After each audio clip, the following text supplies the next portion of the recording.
You came and you paid, surveyed the property you made. Put in an offer you didn't have to say.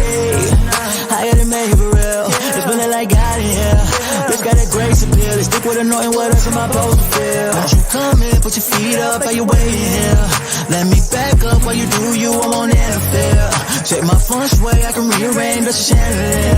Get a show ready where you set it up, it's a grand premiere. This girl talking gotta make them feel I'm something special, I ain't just a vessel. I found your word was my way to heal. Now I'm outside trying to spread the message. The devil dripping, he been causing wreckage. My testimony went from declining to the upper hand, finally gave me leverage. What I felt was a stretch, it led to agility. You were the balance, I needed stability. All the allure, spirit so pure, from Father to Son like the holiest Trinity. Open arms, I receive the blessings. And every lesson, hope to see progression. The more you lead me to community, the more I see a need for intercession. Gotta pray for.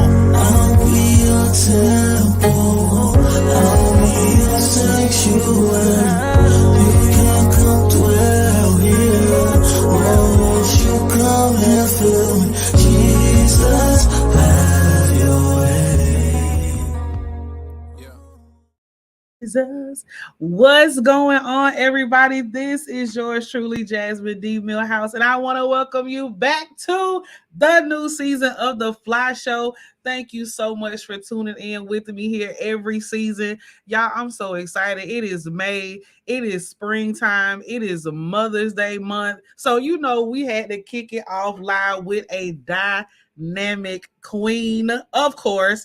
But before I get into who I'm interviewing, if you've been following me, you should already know who I'm going to be talking to tonight. But if you don't, hold that thought because we're going to get into it. So tonight, as you're tuning in, let me know where you're watching from. Like, tag, and share this on your page. Make sure you share this in your groups. Get someone on this live tonight because y'all, this lady right here, she in there. We gonna be testing it a little bit. So if you follow her, you seen this post that she put up today. We gonna tap on the little toes today. So I am going to be interviewing none other than Mrs.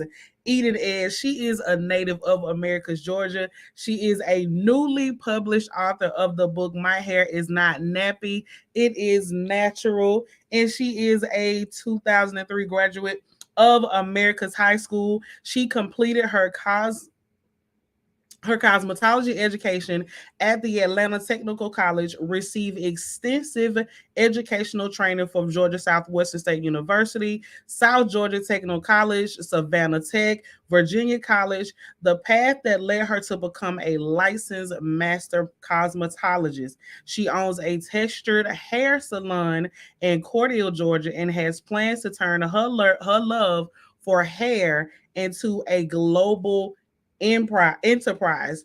She serves as the COO of Amaya's Healthcare alongside her husband, who is the CEO, Mr. Rory Edge. Lastly, she is a wife and a mother of 3, and she loves everything about hair. So without further ado, it is my pleasure, it is my honor to introduce to you all Mrs.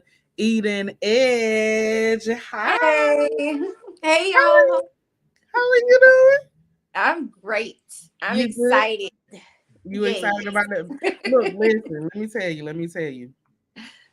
So my excitement, I bet it runs a little, it is running real heavy today.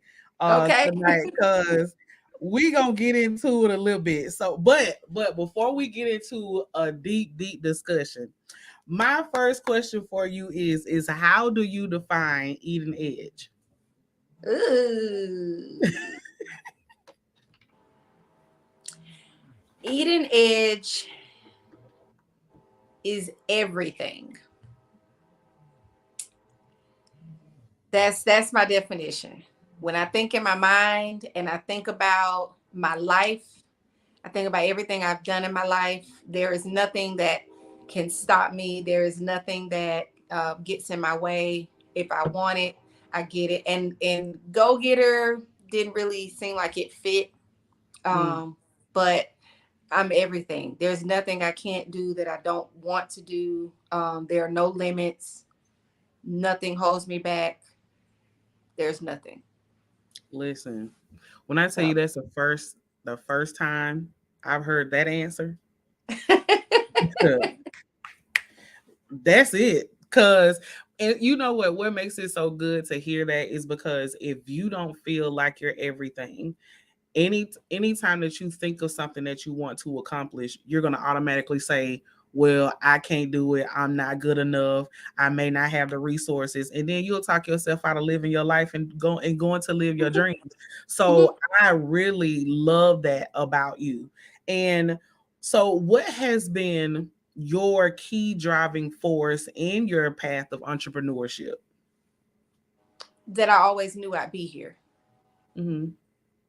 So if I could paint the picture, it's like when I was a little girl, I knew what I wanted to do when I grew up.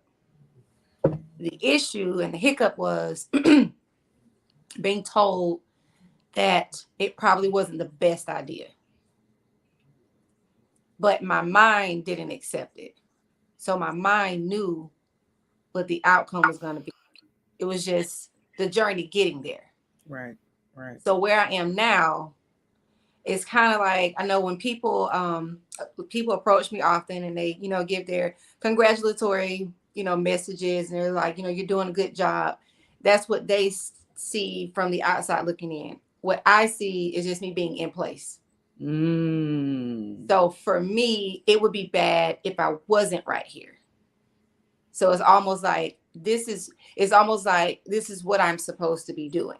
So for me, it's not necessarily excitement, it's just purpose. If that gives a better, I don't know if we're gonna dig down into like the why, or if we're here. We finna go there. Yes, ma'am. We can go there if we're here. I can go.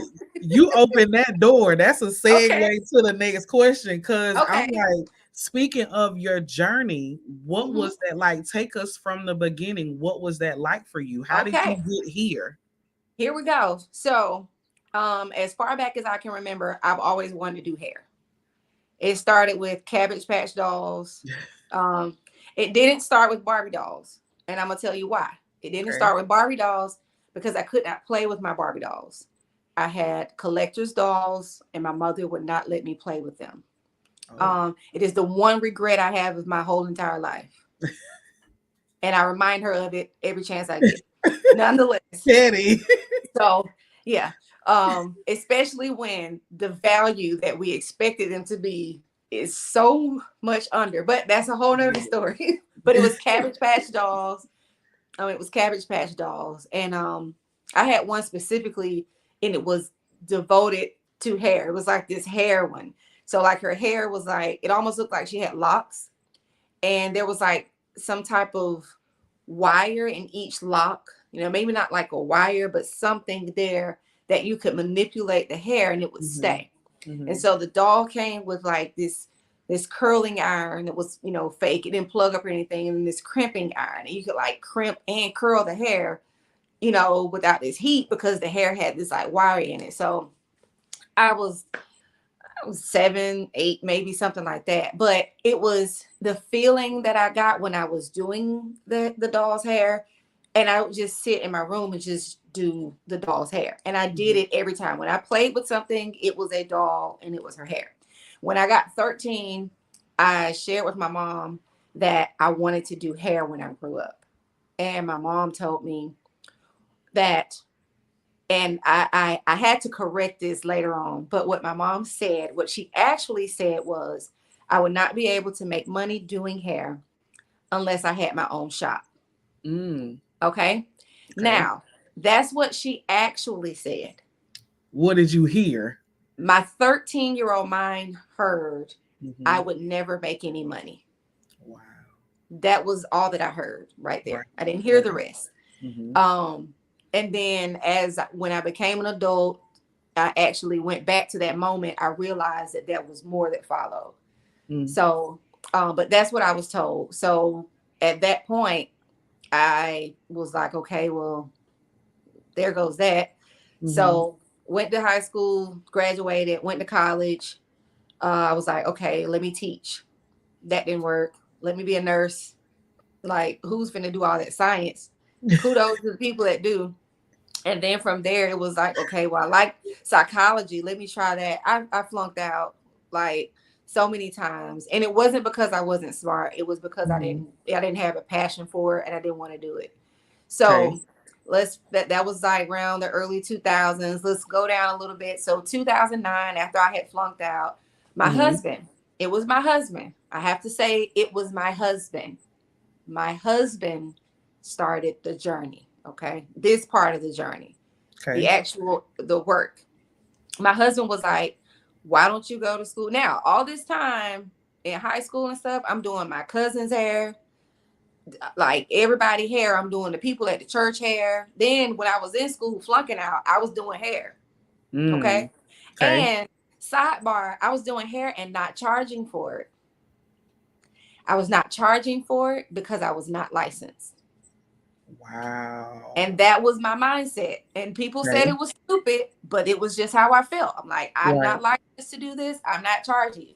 So fast forward, 2009 came. My husband was like, you need to go to school to do hair. The hiccup was I had flunked out. You know what happens with financial aid when you flunk out. Your loans go into default. You ain't got no money. So I was like, okay, I want to do this. Sounds good. But if I do, I got to pay out of pocket.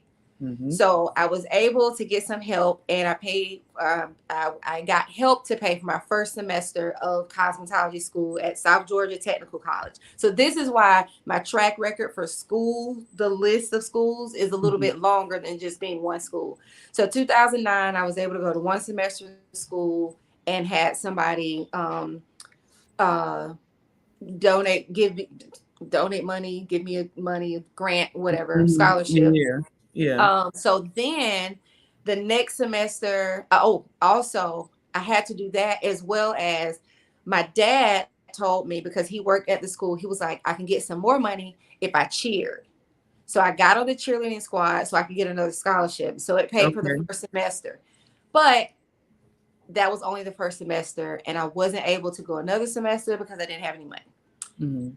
So fast forward, that was 2009. So I couldn't go. I had to stop. I had to work. At this point, I have 2 children. They need whatever they need. I have to work.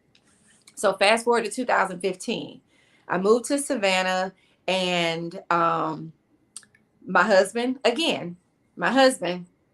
he's sitting there. He's like, you need to go back to school. You need to finish this cosmetology. I'm like, how am I going to do it? Don't have any money. He literally did some research, talked to some people, and he figured out that I could consolidate my loans and get them out of default, and then be able to go back to school and receive loans again. Right. So he started that process and finished it. It took 3 months. Okay. So 2016, that was 2015. 2016, I was able to enroll into Virginia College and start back with cosmetology. I had to start at the beginning though. Then the end of the first semester, the school closes. Like the whole schools everywhere, Virginia College, it closes. I'm like, are you serious? Like, God, like I had to bring God in, because I'm like, look, I'm trying to do things that I know I'm called to do. I'm doing the work, and now the school closes. Like, what am I supposed to do? So I went. I don't even know why I didn't think about it, but then I went to Savannah Technical to see if I could get into their program. And then I was able to get into their program and use the credits from when I was at South Georgia Technical College, because it was in the technical college system of Georgia. So I started there. Started there, did 2 semesters. I'm in this thing. Okay. I think I got 2 semesters left. Like we on the home stretch. And then my husband says, I got a job in Atlanta. Say what? You told me to go back to school, but now I'm in school and I hadn't gotten, and the program is really good, and I'm doing it, and I got to finish, and even the lady from my church, she had started the program with me. So I'm like, what are we doing? So now I got to start all over. I got to figure out. But luckily, got to Atlanta, enrolled in Atlanta Tech, was able to transfer everything over. Boom, bam, there we are. So started at Atlanta Tech. I had 2 semesters left. And it was funny because when I got to Atlanta Tech, I was so focused. If anybody knows me, I talk a lot. I did recently realize that I'm an introvert, but I talk a lot and I talk to people. I don't know how that goes, but I, like all in class, in school, it was always, my conduct was always talk too much, just down the list from beginning to end. That's all I remember. However, I was so focused at Atlanta Tech with those last 2 semesters, I didn't talk. When I say I didn't talk, like people literally thought that I was like shy and quiet. My instructor met my husband one day when he came to pick me up for lunch, and she was like, "Oh, your wife is so quiet." And he was like, What? And I kind of looked at him with this look, and he kind of looked at me. He didn't say anything else. And he was like, Cause "These he people knows. think you quiet?" I'm like, "Yeah, bro. I don't have time. I'm trying. I'm focused. Right, I'm focused. I'm looking this way." So Right. I end up my last semester. I'm finishing, and what happened? This is an important part of the story. While I was in my last semester, there was someone from a salon in Buckhead. The manager of the salon in Buckhead is at the time it was called Too Groovy Textures. She came to the school. At the time, it was 19 students in my class, and she came to the school and she needed somebody that could be a cleanse and condition expert, which is a fancy name for a shampoo girl. And the instructor at the time gave her my name. She knew the caliber of the salon, and she said that I would be the only one that fit in that model.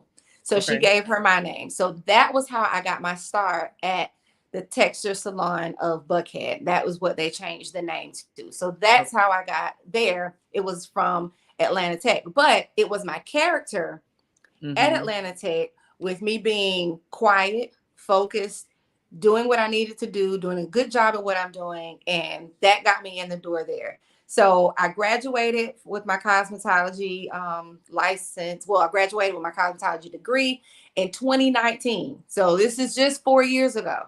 4. And before I graduated, I was already working at the salon. And so from there, graduated, got my license on the first try, I took the test, and now I'm in the salon. I'm doing hair. And so then I ended up opening my own salon because my husband and I, we opened a personal care home, and the best place to do it geographically was Cordele, Georgia. It wasn't our intentions to stay here, but our kids were trying to go to school because they were homeschooled before. They were like, we want to go to actual school, but we were trying to open this. So it just made sense to do everything in the one city. So we're here. The kids are in school. We opened the personal care home. My husband again. Why don't you open a salon in Cordele? I was like, I don't want to open a salon in Cordele. Like, I'm fine. He was like, I think you should. And so I was like, I want to. So if let me tell you about my husband really quick.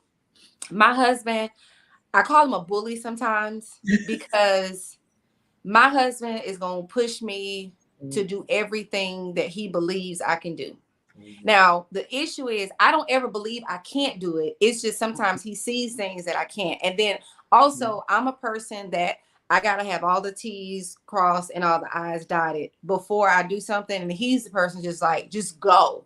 You know, you doing too much, you thinking too much. And I'm like, no, I have to think this much. I have to do this much. Nonetheless, it was my husband. And what I did was, after he was kind of encouraging, he hadn't gotten to the bully part yet, because that's how he works. He plants it, and then if you don't jump, he like, okay, I tried to subtly give this to you, but you ain't paying attention. So this is what you need to do. But before he could do that, what I did was I said, you know what? He seems to be pretty passionate about this, and he seems to think it's something I can do. I don't want him to think that I'm not listening, and let me, I want to show him that I can be just as motivated with this idea. So I called around to some salons to see if they had space. One salon answered me and pretty much said, hey, we got space. And it was a nice atmosphere. It was only one other person working in there. And I was excited. I was like, ooh, I can go tell my husband, look what I did. And you didn't have to bully me to do it. But nonetheless, So that's how I got into the salon in Cordele. Okay. And I was working in there for 4 months before the owner closed it. And then I was like, and she closed it without any type of notice. It was like on Wednesday, and then she was like, the salon is closing at the end of the week. So Whoa. then in my mind, I'm like, are you talking about like Friday or like Saturday? Like which end of the week? Nonetheless, I had clients at that time, a good clientele. So I'm like, how am I going to do these people's hair? And then there was someone in Americas that was like, hey, you can come here and do hair. And so I ended up going to Americas for 4 months, styling my clients there. And I'm only giving this as what my clients apparently thought of me, but I did not lose one client. I gained clients. And so the majority of my clients, if anybody knows where I am geographically, I'm in Cordele. The majority of my clients come from Warner Robins. Okay. So they're driving 45 minutes anyway, or from Americas. So when I moved to Americas to do hair, they still drove from Warner Robins, Cordele. I even have clients from Thomasville, which is 2 hours away, come to me because I take care of hair. And I think in my mind, I do a very good job of what I do because I'm passionate about it and I care. Right. So after those 4 months in Americas, I was riding around Cordele. I think I was taking my son somewhere, my husband and I. And the salon that I worked at in Cordele, that the previous owner had closed, had a for rent sign in the window. Yeah. That part. My husband and I, like, you know how in movies, like you're driving and you see something and you like turn the car and it's almost like on two wheels. That's literally what I felt like happened in that moment. He turned the car around so quick. We called the number on the door. The next day I had the salon. I didn't even know how much money it was when I called, but I knew whatever it was, I was going to have it because it was going to be mine. That was mine. That was meant for me. And so that's how I am where I am now, in that space, serving clients every day, well, Monday through Saturday. And it's a beautiful thing. Yeah. And I feel this is something I told my husband. He asked me before I actually graduated, you know, he asked me, he said, like, do you think you can do this? And I told him, I said, I always knew I could. I just needed the resources to do it. Like, I've never been afraid of anything. I'm afraid of going to hell. Okay. That's about it. Yes, let's make it plain. My philosophy is it's either yes or no. You know what I'm saying? Right. So, and most of the time you're going to get a yes. I'm always going to get a yes. You know, people think that they may want to tell me no, but I'm always going to get a yes. So yeah. So I always knew that whatever I did, it would be profitable. I just had to be in the right place, have the right things so that I could do it. Right. So now I'm there.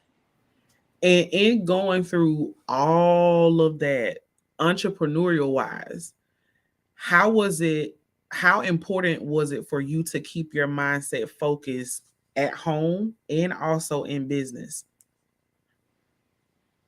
Well, highly important.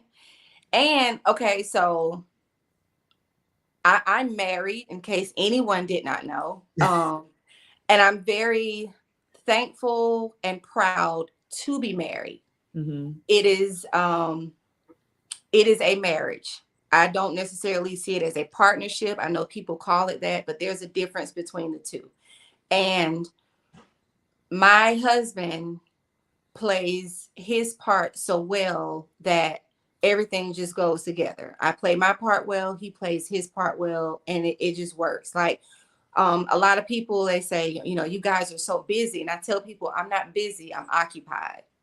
And I think there's a difference. Busy, I'm walking around with a chicken with my head cut off. I ain't got no order. It's chaos. I'm not busy. Everything I do controlled. It's planned. My husband will tell you everything. There are things on my calendar that people are like, why do you have this on your calendar? I have to plan for stuff. I have to plan to watch a movie with my middle son. I have to plan to watch a series with my oldest son. I have to plan to tell all three of my children, tonight is not your night, it's my husband's night. Like everything I do is literally on my calendar, because if I don't plan, then everything will be chaotic and I can't function in that. So for me, the entrepreneur part is, and it's something like, I know it 2020, in my opinion, kind of messed up the whole entrepreneur word. That's all I'm gonna say. Talk about it. Everybody became an entrepreneur. Talk about it. And not that they didn't. It's just that it kind of became sour for some people, because it was like, okay, well, if I'm an entrepreneur just because I got an LLC, but then you have these other people who've been operating businesses for years, like what does it make them? And then you no longer have it. So it's like, I don't, I am an entrepreneur. I think to be an entrepreneur is a mindset. Right. But like the daily functions of what I am doing, I'm a business owner. That part. So entrepreneur is, in my mind, this is what I aspire to do. And I have the funds, the mindset and everything to do it. But I'm a business owner. I'm actively doing this every day. Absolutely. Absolutely. Because if I don't get up to do what I do, I don't eat, in this aspect. There are other things that I can do, but this is how that house that I have, this is how I take care of my house. This is those 3 children. This is how I feed those 3 children. This is how me and my husband go out to spend time with each other. This is how we're able to finance and invest in different things by doing this right here. So I get that. I completely, listen. Get it. This is me. Because I have to tell that conversation I have to have with my kids, because I have selfish kids. And I call them kids, but my children are 18, 15, and 14. So the average person will think, oh, they don't need that much of your time. Wrong. I don't know. It's like I thought that it would get slimmer the older they got, but it's like I have to spend more time with the teenagers. Then if anybody knows anything about love language, all of their love languages are quality time. They're number one. So when I say I literally have to plan out time with them, and then they like individual time. I can't just be like, hey, let's get together and go. No, I want you tonight. I want you by myself. Wow. Yeah. Wow. So, yeah. So where do you incorporate eating in that mix? How do you plan you time? It's kind of everywhere. So, let's see. I got to put it together. Okay. Okay. So I am Eden Edge. Right. That's who I am. I am a woman, female. I am a mother. I'm a wife. I'm a business owner. I'm a daughter. I have several businesses. I'm saying that to say that sometimes in my mind, I think when people ask how you are taking care of you, it removes everything else. I take care of me in everything else because I am those things. Okay. I'm not ever outside of being a mother. Right. Never.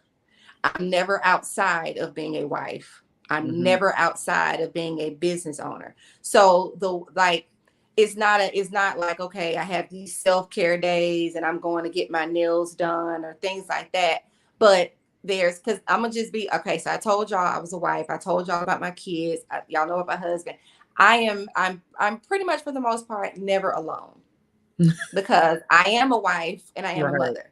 Right. And I tell people, I even tell my clients. So like my schedule for styling is it's steady. And there are times I tell my clients, I'm like, look, you want to come back, make sure you book, at least 2 weeks in advance. So you'll have whatever time frame you want. And I tell people, I said, because I love my husband and I love my kids, and I'm going to spend time with them. You're not going to find me up here after 9 o'clock at night. You're not going to find me on a Saturday up here after 3. Some Saturdays you won't find me at all because I'm with them. Because that's who I am. Eden was a single person before she got married and before she had kids.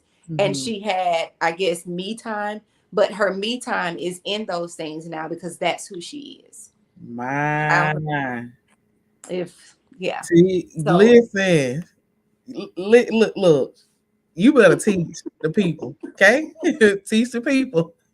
And listen, it's not a front. It's and I know sometimes I don't, but it's that's true. Like, yeah, my husband takes myself and my children to school. He takes, and so that was a dynamic. I am a instructor at a college. I teach nail technology. So I'm there in the mornings from 8:30 to 1:30 p.m. So in the morning time, it's joyful for all of us to get in one vehicle and go. And then my husband, he picks everybody up and we come home, and that's what we like. So that taps into what we talked about before we went live. Segue a la carte, okay? We putting it on the menu tonight, Mrs. Edge. I'm here for it. We putting it on the menu. Okay, so today you posted, and I quote, right? A list of things my husband does that I don't. He cooks for the family, does the laundry for him and I, does the laundry for your salon, waters the plants at your salon daily, hires someone to clean so you don't have to, takes the kids from school, picks up the kids from school and their activities, fully operates your healthcare company. At this point, as a wife, and I quote, my legs being fully functional at any time is my reasonable service. Now, before we get into my question, if y'all got children, get them away from the page. We're not going to be talking nothing dirty or nasty because this is still a Christian page. Amen. God bless you. Amen. But we are talking about marriage, and the bed of marriage is undefiled, right? And as a husband and as a wife, for you as a wife, break that down. I know it's plain and simple, but break that down. What made you post this today in regards to your husband?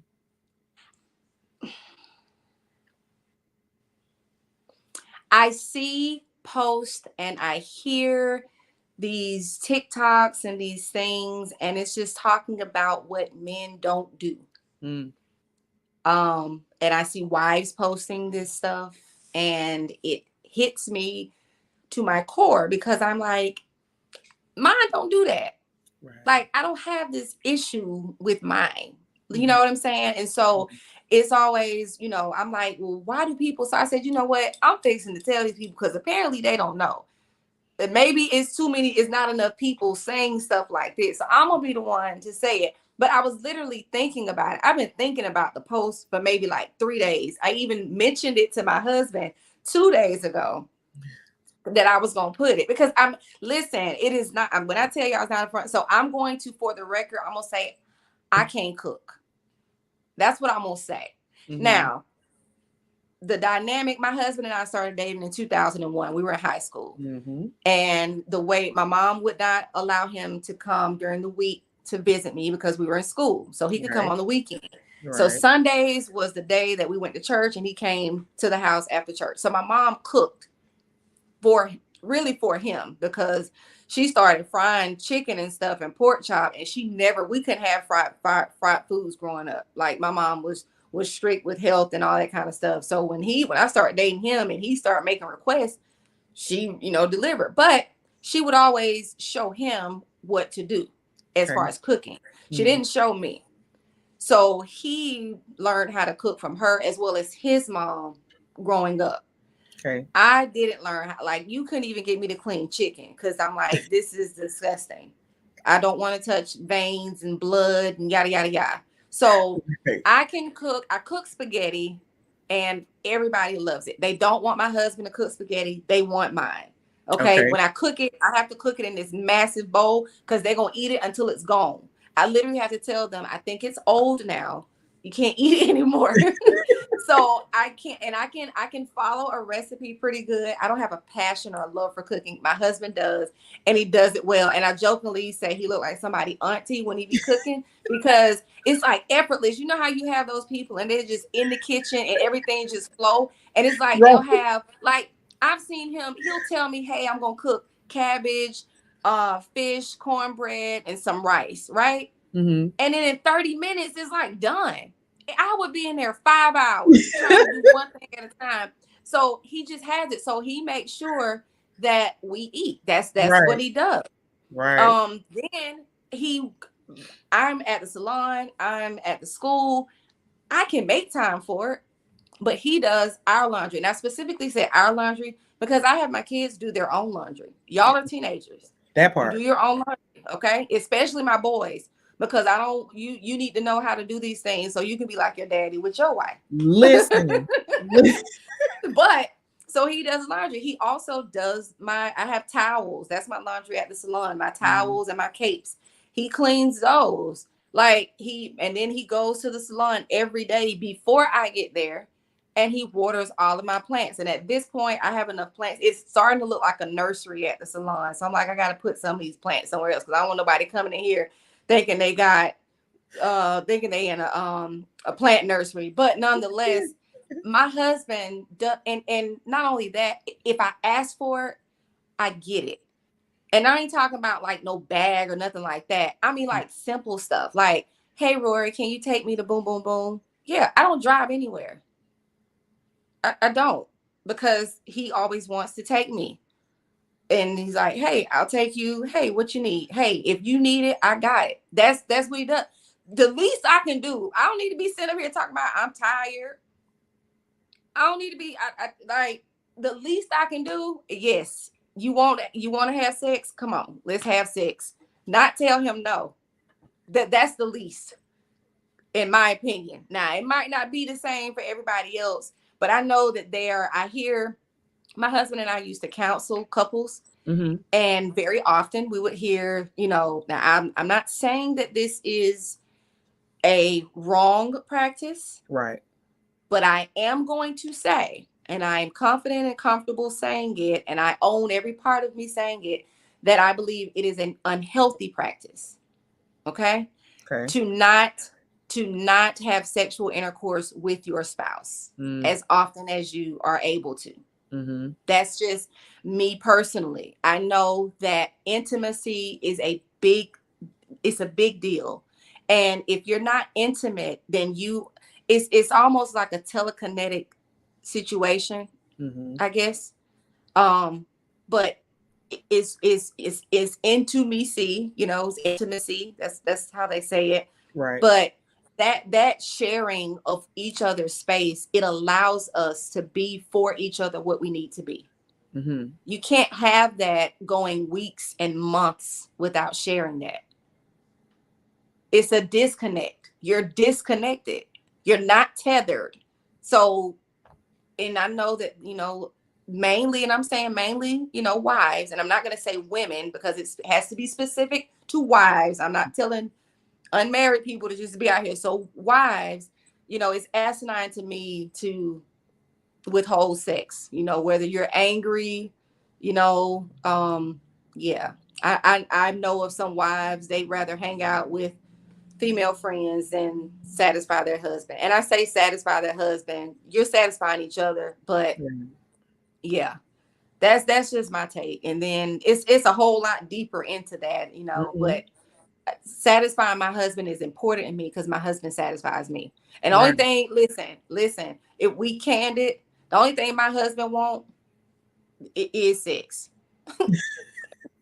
Most men do. It's in my mind. That's all I got to do. Yeah. And you're going to do all of this? And that list is really short. I didn't put the whole thing. Like, that's all I got to do. Good. I got you. That's all I got to do for you to be peaceful and want to Mhm, lay out the red carpet for me. I got you. mhm, Say mhm. no more. Say less. Say less. Don't even worry about it. Look, baby, Mm-mm. I got you. You go ahead. I'm gonna be right here when you get ready. Right here. I'm gonna be Right right here. here. Promise I'm you.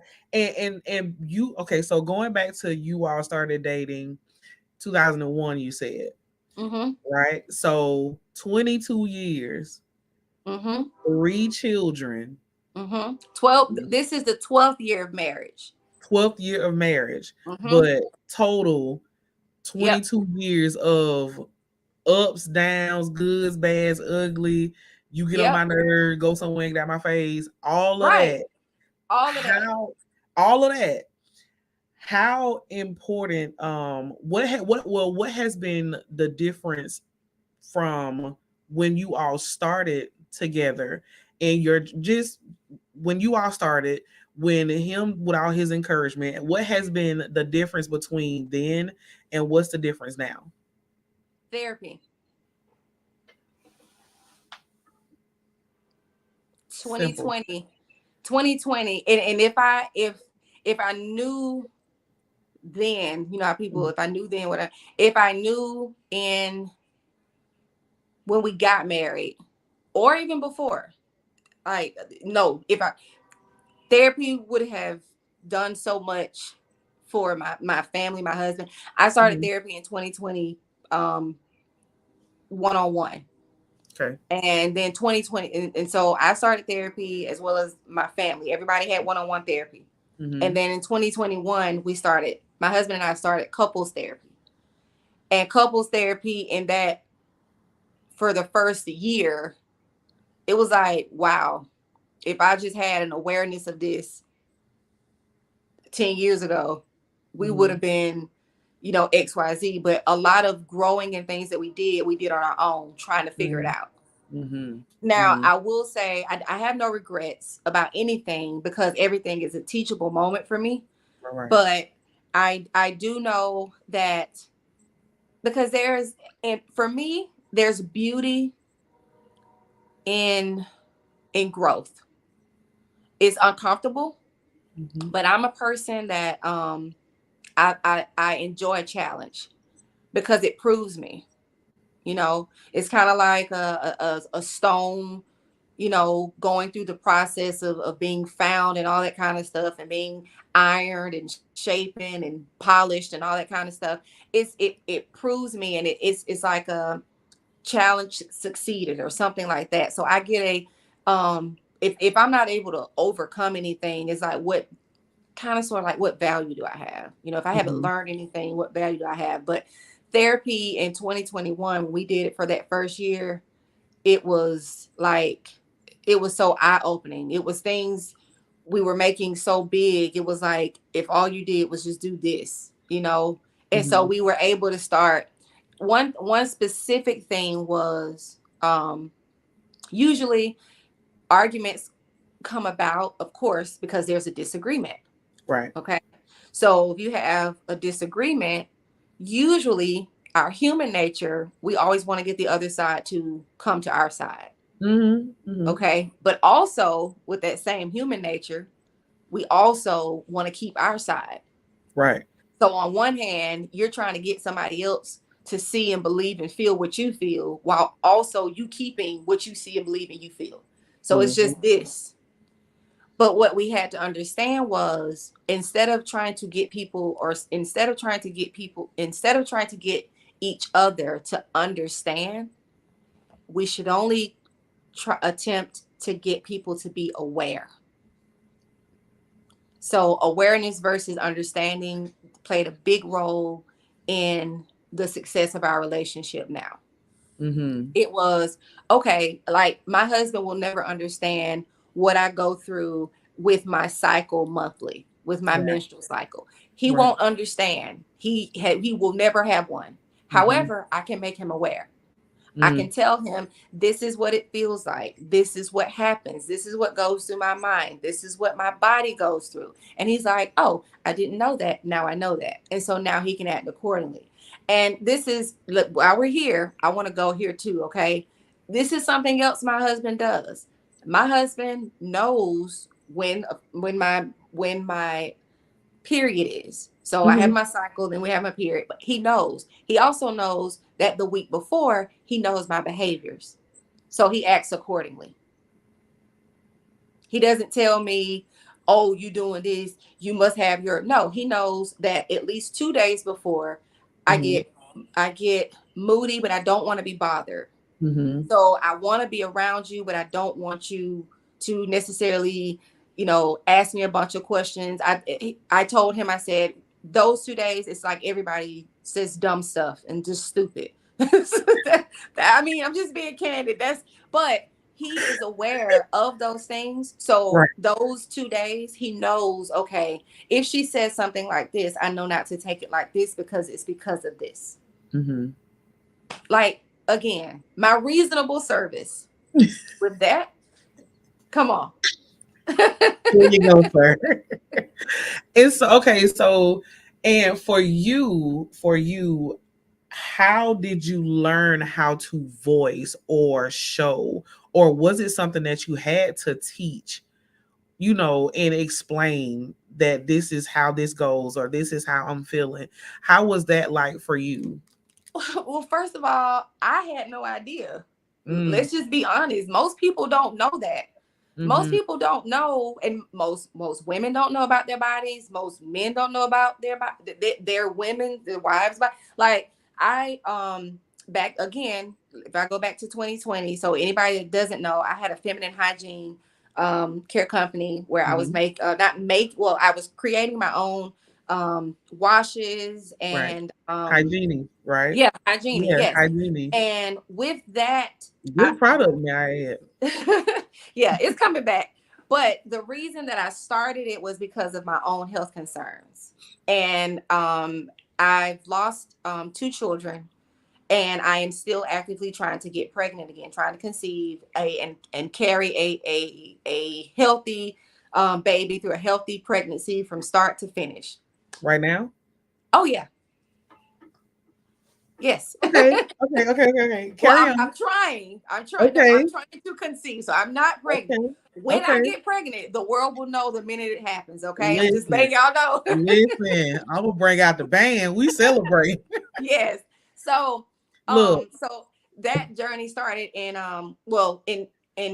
in 2020 was when I started with the feminine hygiene company. It was because I did some research and found that some of the products I was using for my body was causing certain things to happen. I was trying to remove all of that so Mhm. that I could try to conceive the best way possible. So with that, I started learning more about female reproductive system and how our bodies works and started connecting with other people that were able to educate me, because when we got this education in 5th grade with the The sex little education, video that and all one of day, that. that one Right. day, And that was it. one video, one One video, video. one day, that's it. It was not enough. No. So I didn't know that there's a whole phase, and that's why it's called a cycle. And it's Mhm. literally from the beginning of the month to the end of the month, and it starts over every Mhm. month. I didn't Mhm. know that during this time this happens, and this time this happens, and this time I had no idea. I knew that women got accused of acting a certain way, and oh, you must Oh, be you PMS, and PMSing. yeah, and it has always been like an offensive thing, and Right. so no woman wanted to accept it. What we wanted to do was defend ourselves and become Mhm. offensive by the Mhm. statement. But once I got into that, my husband was right alongside with me. Mhm. So y'all, I love my husband. I'm gonna talk about him because I'm just thinking about certain stuff. So it was my husband, first of all, that encouraged me. Again, back to that encouragement, and my husband. Look, Mhm. I'm gonna give my husband gonna have his flowers while he's living, and I'm gonna let the world know that y'all might not have a good husband or a good man or can't find one. I got one. My Right. husband was the one that encouraged me to start hygiene. It Mm. wasn't eating. It Mhm. wasn't it. So here he go again, encouraging me to start hygiene. And it was him that was there with me learning about what was going on. And it was him that was there with me learning about me so that he could also know these things. He was the one, he helped me say, hey, I think you need to start using this instead of this. He was doing research. It wasn't just me. So Right. once we found that out together, then we were able to see, hey, this thing that's called PMS, it actually is a thing, and it's something that you can't help. You can't help it. And so it's important that you know, in my house, my sons know when my period is on. My sons know when my daughter's period is on because they need to, know how to act. They need to know how they need to know. And they also, my sons can go to the store and pick out products. They know what a cup is. They know what a tampon is. They know what a light day pad is, a panty liner is. They know it all. Okay.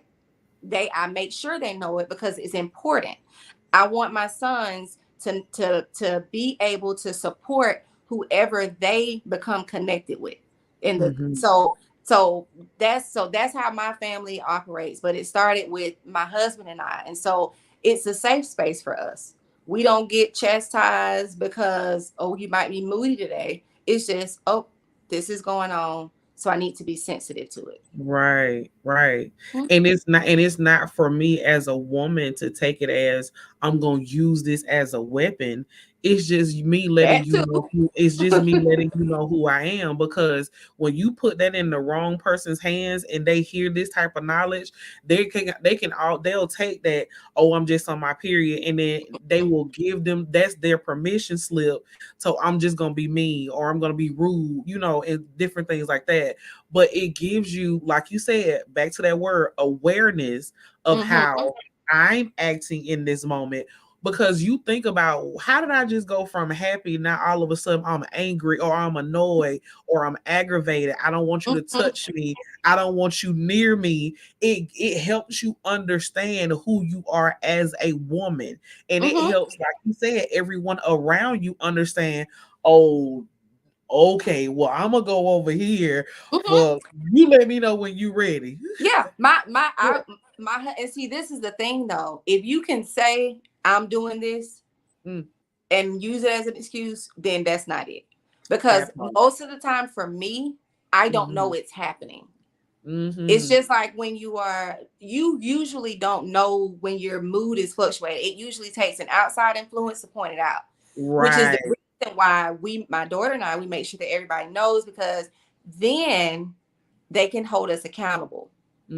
It's Mm-hmm. not accountable. It's not accountability to the point where, okay, you don't need to be doing this. Is back to that awareness. So for Mm-hmm. instance, if we're going out to eat and that's what's going on with me, my husband, he'll ask me what I want to eat and he'll give the order to the server because Mm-hmm. I'm gonna probably be snappy at her. It's small stuff like that that makes a Right. big difference. Right. But Right. it's a team effort. Mm-hmm. Sometimes I may be speaking to one of the kids, and then my husband may give me a look, or he might text me and he'll say, hey, you're answering kind of like boom, boom, boom. I don't get upset. It's more so thank you, because I wasn't aware. And so then I can adjust, or I can tell my son, okay, wait a minute, let's talk about this later, or Mm-hmm. something like that. Mm-hmm. So Mm-hmm. it's a big help. And It's I, how long did it take you to get to this point, to where you can be able to take that type of, babe, you a little edgy right now, and not be offended or not be upset? Because most people be like, well, they shouldn't be talking to me right now because I gotta go to work, da, da, da, da, da. They know I work all day. How long did it take you to get to this point? I'm gonna safely say Mm-hmm. last year, or maybe the year before.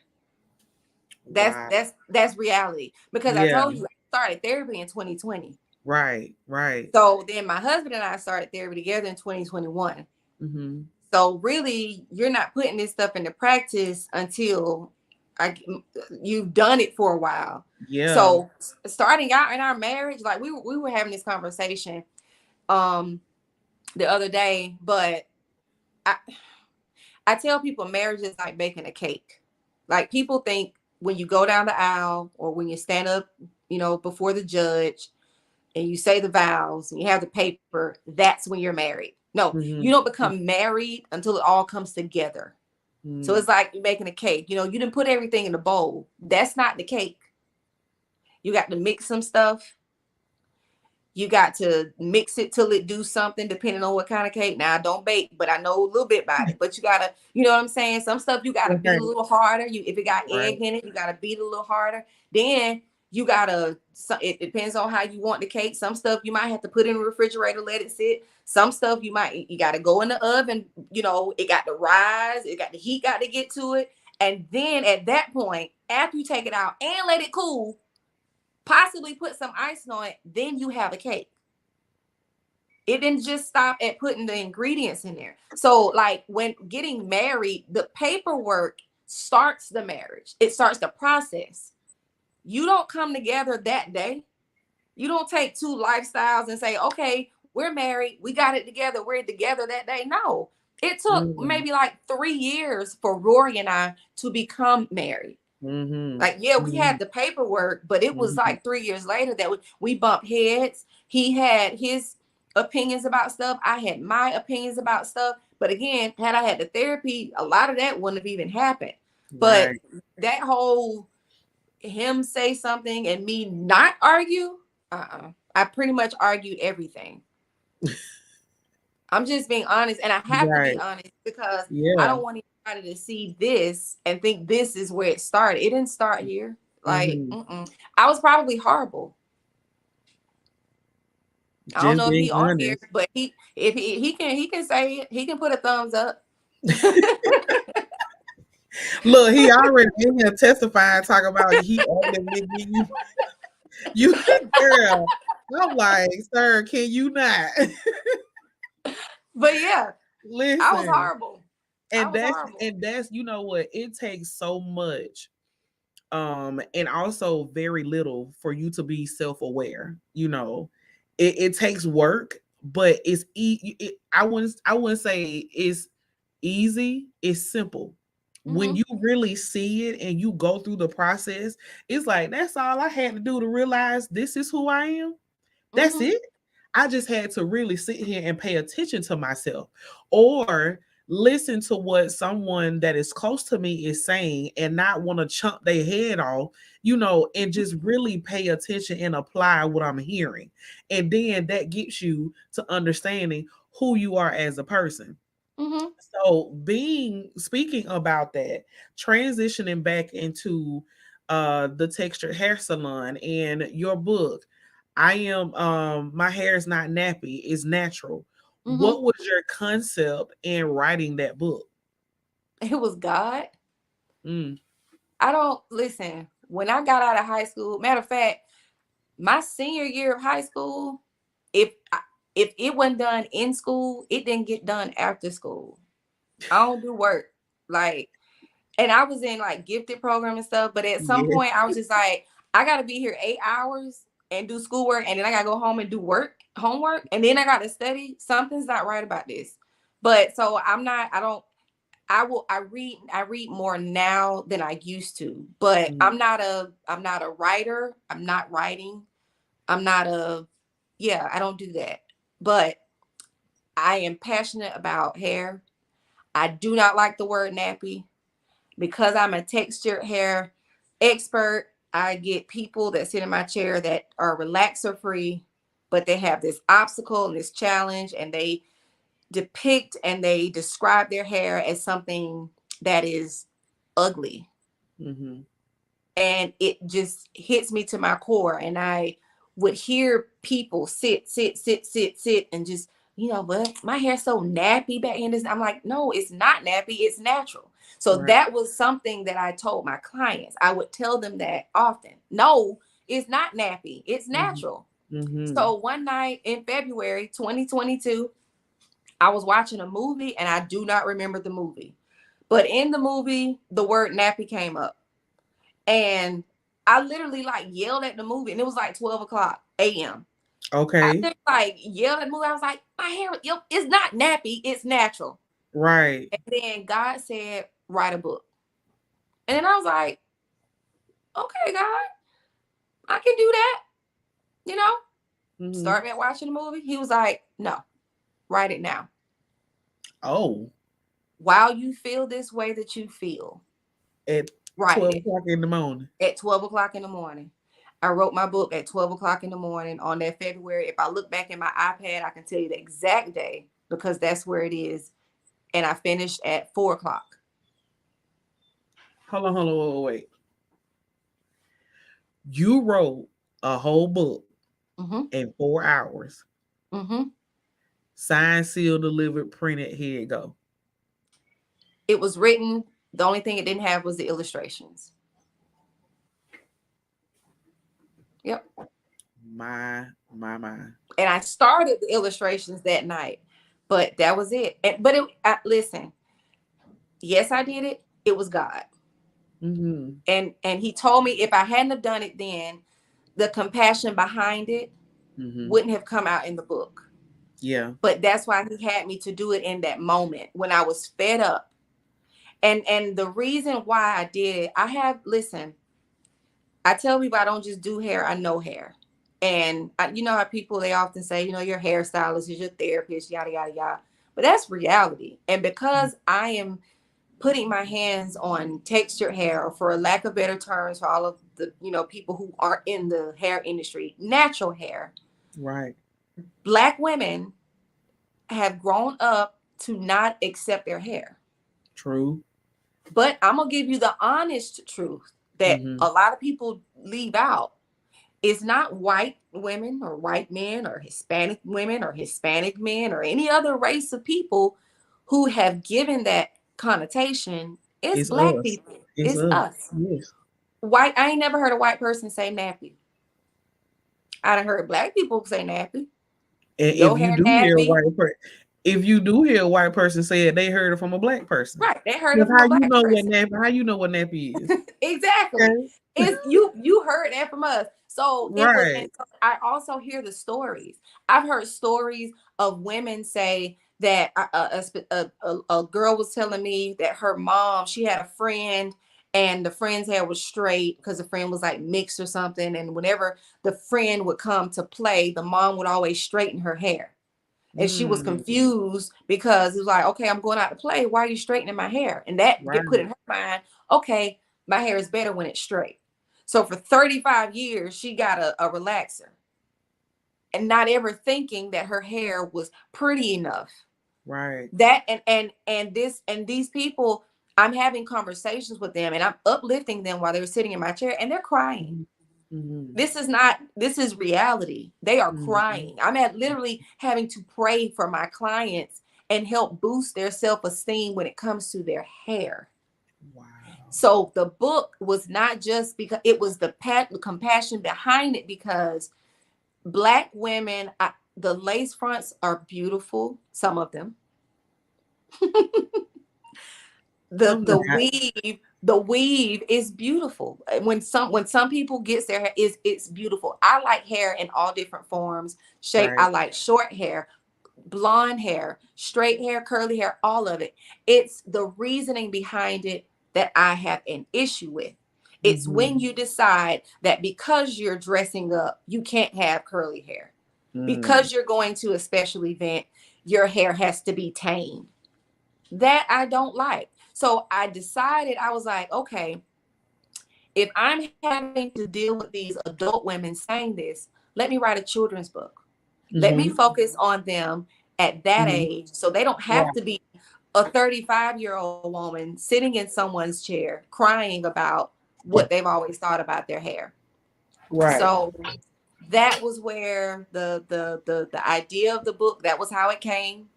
And that was the whole concept behind it. It was to address that part of, you know, us. So right. Wow. Now, let's talk about curl power. Okay. Tell us about your upcoming masterclass that you have coming on June the 1st. Tell us about that. How can people register? Curl power. Yes. Okay. So here we go. You know, I'm trying. I'm trying to reach the masses here. I'm trying. I got two hands. Okay. So for those people who can't get to me, or for the people who can get to me and just need information, you know, we have YouTube University. Mm-hmm. The hiccup with YouTube University is they're not licensed. You know, Mm-hmm. they're giving what works for them. Mm-hmm. I'm giving you information from a textured hair expert. I told you I got my training from the Texture Salon of Buckhead. Look them up. They mean business. We had trainings. We learned about textured hair. You don't get what I learned there in school. So just Right. let me give you that piece of information.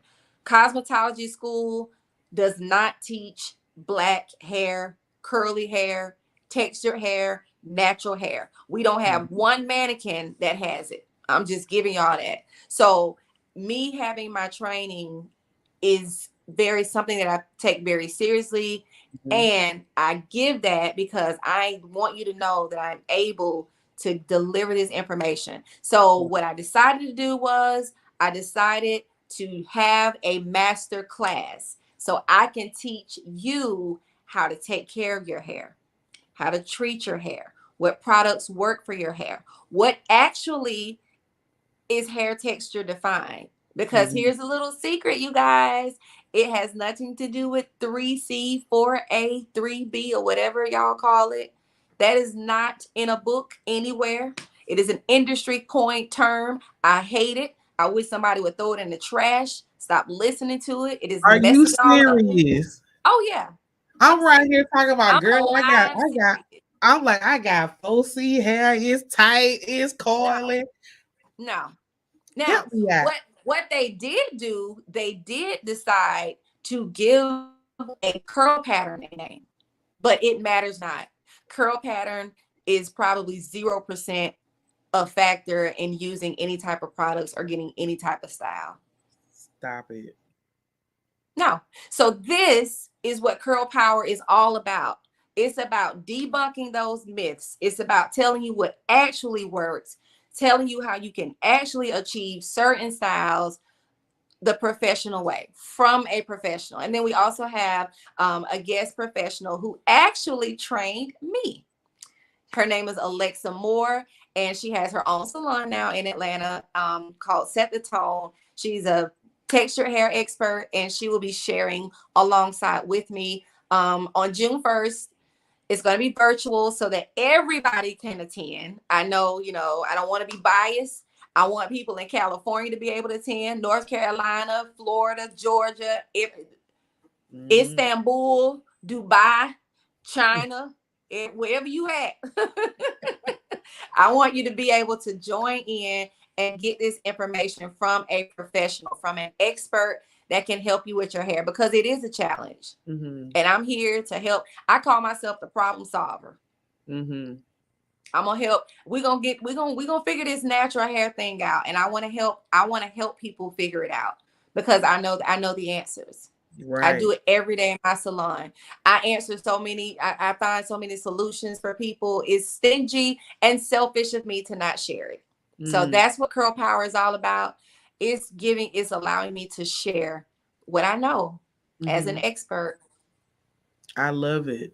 And for anyone that is looking to be a part of to join the masterclass, is going to be, you heard, June 1st. From what time to what time? 7 to 9 p.m. 7 to 9 p.m. And they can register at theedgecontrol.com/curl power. Okay. I put that in the comments as well. So click on the link in the comments. And also I do have the link to your book that can go order your book. It's on Amazon. My hair is not nappy, is natural. So in my closing, my final question for you, Mrs. Edge. When I tell you this has been so good, this has been so good. So I've enjoyed. Listen, I love it. I love it. I love it. I am so excited. I'm something glad. else to do so I can come back. Yes, yes, absolutely. Because I need to see what I'm planning on doing. I'm planning on having a panel And I want you to be a part of my panel because it's going to be different topics, I'm different there. discussions. So I want you to be a part of it. I'm planning it out, and when I get it, then I'll let you know which when I want you to come back on. Okay. Okay. So I'm there. my last and final question for you is, what have you learned and gained, learned or gained from your uh lessons in life? I don't want to call them failures, but from your lessons, what have you learned and gained, and what piece of advice would you give to someone that is going through their journey as well? Okay, so the first thing is let it go. There are things that we hold on to that we don't have to hold on to, we don't have to be a part of, that we don't have to be connected to. That's something that I learned. It took a long time to learn it, but I got it. And basically, like, you don't have to let it go. Another thing is remove other people from your mind. Mm-hmm. Do what it is you think of doing. Do what it is that you want to do. And I know that people are important to us. It's important to have a circle, a healthy environment, people that can pour into you. But sometimes that gets cloudy. And if you're not careful, opinions, sometimes we seek to get others' opinions to talk us out of what we know we should be doing, because it then is a validation. Because if we can get enough people, then, okay, I might not need to do this. You should be listening to God anyway. But if you're listening to yourself, then it removes more doubt, and you can just go with the flow. Get out your way, let go. And that song, Mary Had a Little Lamb. That's and the how Three Blind Mice and all them.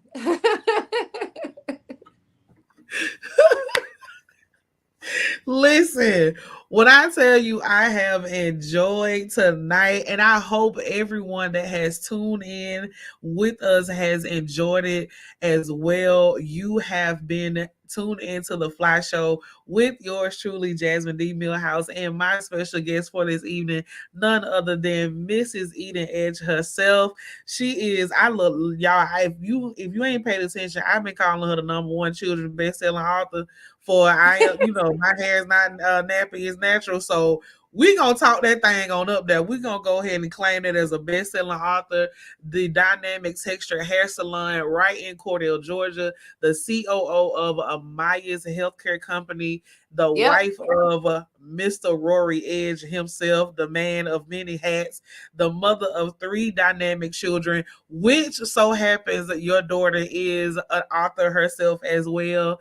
Your son is doing, your sons are doing so many phenomenal things. And I'm just excited about everything that you share with us, every piece that you allow us to see. It excites me, and I'm so happy for you. And I just love seeing your journey. I really enjoy it. I hope you enjoyed your time here on the F.L.Y Show as well. I did, and I like this show. Like, I like it. I like the name of it. I like it. Like, thank you. And in case you all did not know, the F.L.Y stands for First Love You. So make sure you all check me back here next Wednesday, right here live at 8 p.m. Eastern Standard Time. I have another phenomenal guest. Y'all, it's going to be an all-women panel this month. So every Wednesday, check out another dynamic business owner, because we have been told entrepreneur is so taboo. We're business owners over here, y'all. Right. We actually did it. We doing it. We did it. We doing it. Exactly. We're doing it. So you all go in love, go in peace. Enjoy the rest of your evening. I will see you back here next Wednesday at 8 p.m. Eastern Standard Time. Good night, everybody. I'll be your temple. I'll be your sanctuary. You can come dwell here. Won't you come and fill me? Jesus,